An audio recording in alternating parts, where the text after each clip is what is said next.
Welcome to big story. మందిర్ మసీద్ వివాదం అనగానే అయోధ్య, కాశీ, మధుర మాత్రమే కాదు మరెన్నో వందల వివాదాలు కూడా గుర్తుకొస్తాయి.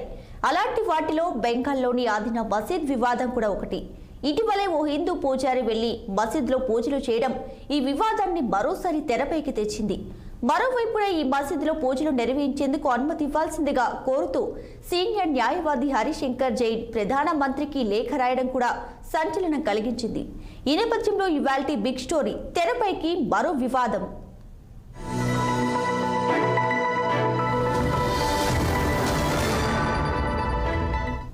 ఒకప్పుడు పశ్చిమ బెంగాల్ లెఫ్ట్ పార్టీల కంచుకోటగా ఉండింది. ఆ తరువాతి కాలంలో మమతా బెనర్జీ కమ్యూనిస్టుల కంచుకోటను బద్దలు కొట్టారు. ఇప్పుడు అక్కడ కాషాయ గాలులు బలంగా వీస్తున్నాయి. అందుకు అనుగుణంగా పాత వివాదాలు కూడా మరోసారి తెరపైకి వస్తున్నాయి. ఇలాంటి వాటిలో ముఖ్యమైనది ఆదినా మసీద్. దీన్ని ఆదినాథ్ మందిర్గా కూడా వ్యవహరిస్తున్నారు.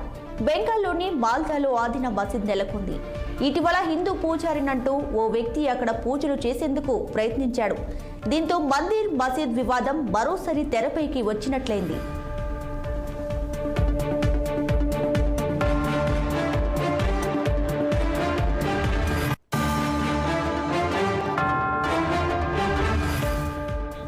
ఇటీవల హిరణ్మయి గోస్వామి అనే వ్యక్తి కొంతమంది హిందువులతో కలిసి ఆదినా మసీద్ ఏరియాలోకి ప్రవేశించాడు.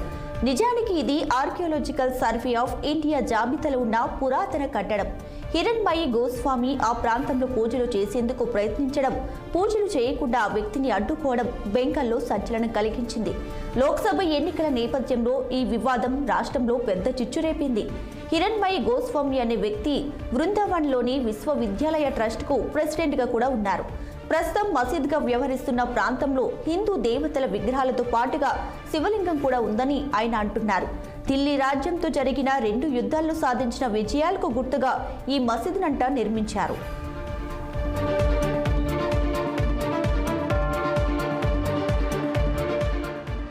ఈ మసీద్ వద్ద హిరణ్మయి గోస్వామి పూజలు చేయడానికి ప్రయత్నించడాన్ని స్థానిక ముస్లింలు అడ్డుకున్నారు. వారి మధ్య తీవ్ర స్థాయిలో వాదనలు జరిగాయి. చివరిగా ఆ కట్టడం బాగోగులు చూసే ఏఎస్ఐ రంగంలోకి దిగింది. ఆ సంస్థ ఫిర్యాదు మేరకు పోలీసులు అక్కడికి చేరుకున్నారు. గోస్వామిపై ఎఫ్ఐఆర్ కూడా దాఖలైంది. ఓ రాతిని శివలింగంగా పేర్కొంటూ పూజలు చేయడానికి ప్రయత్నిస్తున్న వీడియో ఇటీవల సోషల్ మీడియాలో వైరల్గా మారింది. నిజానికి ఈ ప్రాంతమంతా ఓ పురాతన కట్టడంతో ఉంది.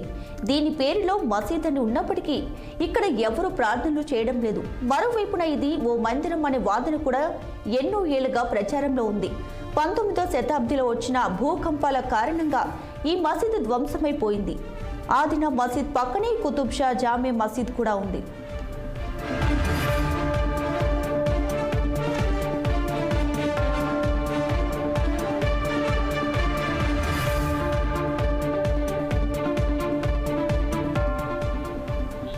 ఇక ఈ మసీద్లో జరిగిన ఘటన తృణమూల్ కాంగ్రెస్, బీజేపీల మధ్య చిచ్చురేపింది. ఏటా ఎన్నికల సమయంలో మందిర్ మసీద్ వివాదాలను తెరపైకి తేవడం బీజేపీకి ఆనవాయితీగా మారిందని తృణమూల్ ఆరోపిస్తుంది. పూజలు చేసేందుకు ఆదినా మసీద్ని ఎందుకు ఎంచుకున్నారంటూ నిలదీసింది. ఎన్నికల సమయంలోనే ఇలా చేస్తున్నారంటూ విమర్శించింది. ఇలాంటి సంఘటనలు రాష్ట్రంలో మత సామరస్యాన్ని దెబ్బతీస్తాయంటూ హెచ్చరించింది. బీజేపీ సైతం తీవ్ర స్థాయిలోనే స్పందించింది. ఎన్నికల సమయంలో మైనార్టీలను దువ్వేందుకే తృణమూల్ కాంగ్రెస్ ప్రయత్నిస్తుందంటూ ఆరోపించింది. విదేశీల పాలనలో దెబ్బతిన్న ప్రాంతాల గత వైభవాన్ని వెలుగులోకి తీసుకువచ్చేందుకు ప్రజలు ప్రయత్నిస్తున్నారని, అందులో తప్పేముందంటూ ప్రశ్నించింది.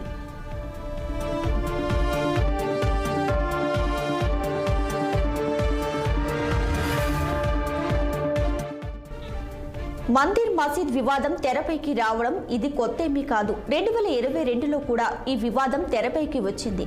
అప్పట్లో బీజేపీ రాష్ట్ర ఉపాధ్యక్షుడు రవీంద్ర బోస్ సోషల్ మీడియాలో ఈ ఆలయం గురించి బాగా ప్రచారం చేశారు.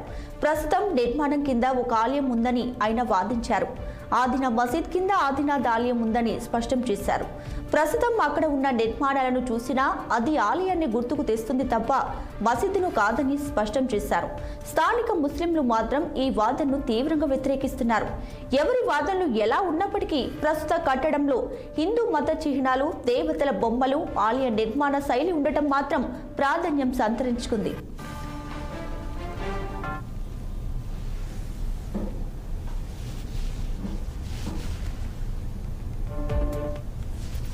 पश्चिम बंगाल के मालदा ज़िले में एक तथाकथित मस्जिद, जिसे अदीना मस्जिद कहते, बनी हुई है।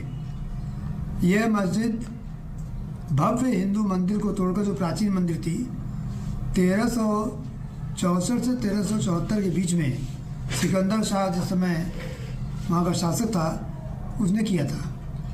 बहुत भव्य मंदिर था, जिसके चिन्ह आज भी मौजूद हैं, और एक नहीं, करीब 32 फोटोग्राफ ऐसे हैं जो कि साफ साफ साबित करते हैं कि ये बहुत भव्य मंदिर था और मंदिर को तोड़ा गया। इस क्रम में मैंने माननीय प्रधानमंत्री जी को एक पत्र भेजा है और उनसे रिक्वेस्ट की है कि ये जो तथाकथित मस्जिद है, इस पर पूजा होनी चाहिए और हिंदुओं को पूजा का अधिकार दिया जाए, क्योंकि एसआई कब्जे में है और एसआई की ड्यूटी है कि जिस लिए जो रिलीजियस कैरेक्टर हो उसके हिसाब से वहाँ पर। ప్రస్తుతం కట్టడం చరిత్ర విషయానికి వస్తే బెంగాల్ సుల్తానేట్ రాజు సికిందర్ షా సామాన్య శకం 1374 నాటికి ఈ కట్టడ నిర్మాణం పూర్తి చేశారు. నిజానికి ఈ కట్టడ నిర్మాణం ఆయన తండ్రి ఇలియాస్ షా హయాంలోనే ప్రారంభమైంది. ఈ కట్టడాన్ని ఆదినా మసీద్గా వ్యవహరించారు. ఆదినా అంటే పర్షియన్ భాషలో శుక్రవారం అని అర్థం. అప్పట్లో యావత్ భారత ఉపఖండంలో ఇదే అతిపెద్ద మసీదుగా ఉండేది. ఈ మసీద్ ఆవరణలోనే సికిందర్ షా భౌతిక కాయాన్ని ఖననం చేశారు. సిరియాలోని డమస్కస్లో అతిపెద్ద మసీద్ ఉంది. అదే తరహాలో ఈ మసీద్ను కూడా నిర్మించారు. మసీద్ నిర్మాణంలో హిందూ ఆలయ కట్టడాల భాగాలను వినియోగించారు. కాకపోతే ఆలయాలు ఇదే ప్రాంతంలో ఉన్నాయా, లేదంటే ఇతర ప్రాంతాల్లోని ఆలయాలను కూల్చి ఆ భాగాలను ఇక్కడ ఉపయోగించారనే విషయంలో మాత్రం ఇంకా స్పష్టత లేదు. ఉత్తర భారతదేశంలో ప్రత్యర్థులైన ఢిల్లీ రాజులు నిర్మించిన కట్టడాల కంటే గొప్ప కట్టడాలను నిర్మించే ఉద్దేశంతోనే బెంగాల్ సుల్తాన్లు ఈ మసీద్ను నిర్మించినట్లుగా చరిత్రకారులు చెబుతున్నారు.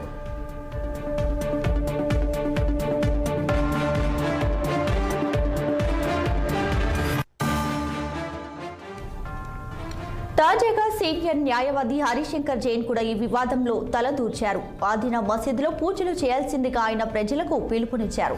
పూజలకు అనుమతి కోరుతూ తాను ప్రధాన మంత్రికి లేఖ కూడా రాశానని తెలియజేశారు. అప్పటికి అక్కడ ఉన్న ఒక గొప్ప హిందూ దేవాలయాన్ని కూల్చివేసి ఆ శిథిలాలతోనే మసీద్ నిర్మించారని హరిశంకర్ జైన్ స్పష్టం చేశారు.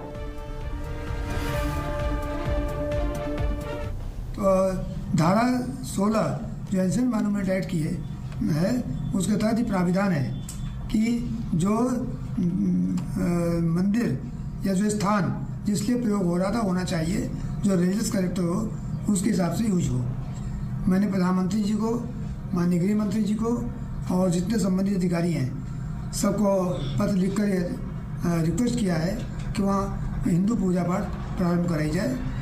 मैं सभी साथियों से और देश भर के सभी जो धर्मावलंबियों से अनुरोध करता हूँ कि वे इस संबंध में आगे आएँ और अपने अधिकार के लिए आगे बढ़ें, ताकि अदीना मस्जिद वहाँ से हटकर, नाम हटकर, और वहाँ पर हिंदू पूजा पाठ पुनः शुरू।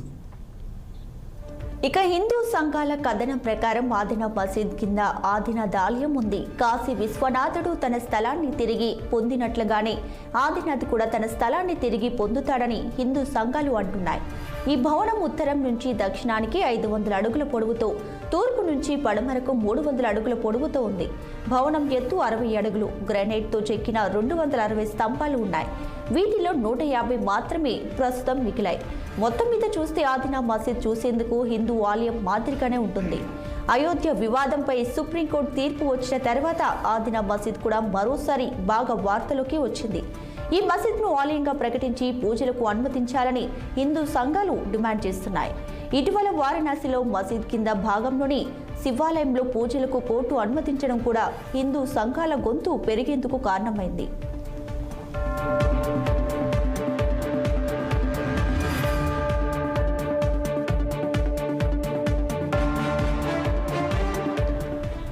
మాల్దా జిల్లాలోని పాండువ ప్రాంతంలో ఆదినా మసీద్ ఉంది. ఇది కోల్కతాకు 370 కిలోమీటర్ల దూరంలో ఉంది.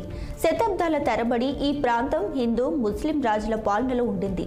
పాండువ ప్రాంతానికి చేరువలోనే గౌర్ అనే మరో ప్రాంతం ఉంది. అక్కడ అనేక హిందూ కట్టడాలను ముస్లిం రాజులు కూల్చివేసి వాటిని ఇస్లామిక్ కట్టడాలుగా మార్చిన ఉదంతాలు విదేశీ చరిత్రకారుల అధ్యయనాల్లో బయటపడ్డాయి. కూల్చివేసిన సందర్భాల్లో ఆ శిథిలాలను చుట్టుపక్కల ప్రాంతాలకు తరలించి మసీదులు నిర్మించిన ఉదంతాలు కూడా వెలుగులోకి వచ్చాయి. గౌర్ ప్రాంతంలోని ఆలియా శిథిలాలను పాండువాలోని ఇస్లామిక్ కట్టడాల నిర్మాణానికి ఉపయోగించిన దాఖలాలు కూడా ఉన్నాయి. బోరో సోనా మసీద్, ఎక్ లకీ కట్టడం, చొట్టో సోనా మసీద్ లాంటి వాటిని ఇందుకు ఉదాహరణగా చెబుతారు. అలాంటివి మరెన్నో ఉన్నాయి. ఆదిన మసీద్లో ఆర్కియాలజికల్ సర్వే ఆఫ్ ఇండియా ఏర్పాటు చేసిన బోర్డులో కూడా ఈ విషయం ప్రస్తావన ఉంది. గత కాలపు కట్టడాల భాగాలు కూడా ఆదిన కట్టడంలో భాగాలుగా ఉన్నట్లు అందులో స్పష్టంగా పేర్కొన్నారు.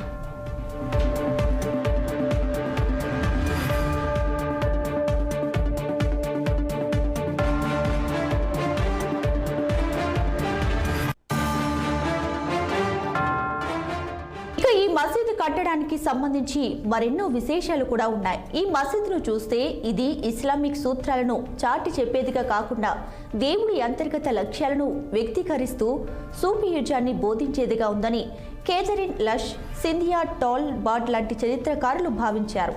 ఇక ఈ మసీద్ గోడలపై ఉన్న శాసనంలో బెంగాల్ సుల్తాన్ సికిందర్ షా స్థానికుడిగా కాకుండా విదేశీ పాలకుడిగా ఉండేందుకు ఇష్టపడ్డారు. అరేబియా, పర్షియాలకు చెందిన అత్యంత పరిపూర్ణ సుల్తాన్గా ఆయన అభివర్ణ చెందారు. దాన్ని బట్టి చూస్తే ఆయన రాజకీయ, మతపరమైన ఆలోచనలన్నీ భారతదేశం చుట్టూ కాకుండా మక్కా, మదీనా, షిరాజ్ లాంటి వాటి చుట్టూ తిరిగినట్లు స్పష్టమవుతుంది.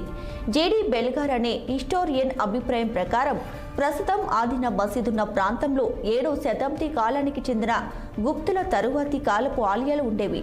వాటిని కూల్చివేసి ఆదిన మసీద్ కట్టారన్న అభిప్రాయం కూడా వ్యక్తమవుతుంది.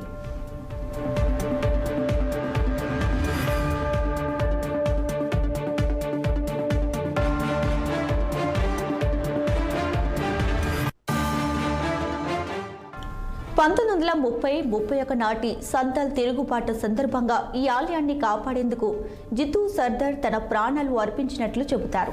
అప్పట్లో ఆయన పలువురు సంతాల్ ప్రజలతో కలిసి ఆదిన మసీదును స్వాధీనం చేసుకునేందుకు ప్రయత్నించాడు.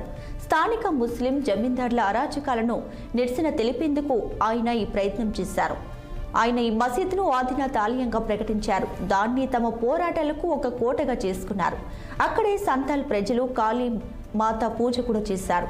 అయితే స్థానిక పాలకులు ఈ తిరుగుబాటును అణిచివేశారు. మసీదును వదిలి వెళ్లేందుకు సంతాల్ ప్రజలు నిరాకరించారు.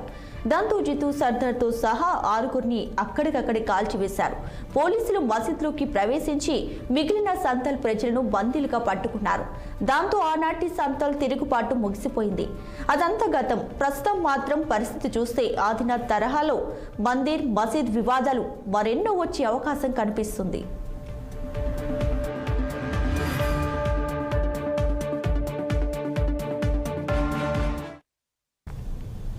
ఇది ఇవాల్టి బిగ్ స్టోరీ. మరో ఎపిసోడ్లో మళ్ళీ కలుద్దాం. Until then watch 6 TV. ఇది సామాన్యుడి ఆరో ప్రాణం.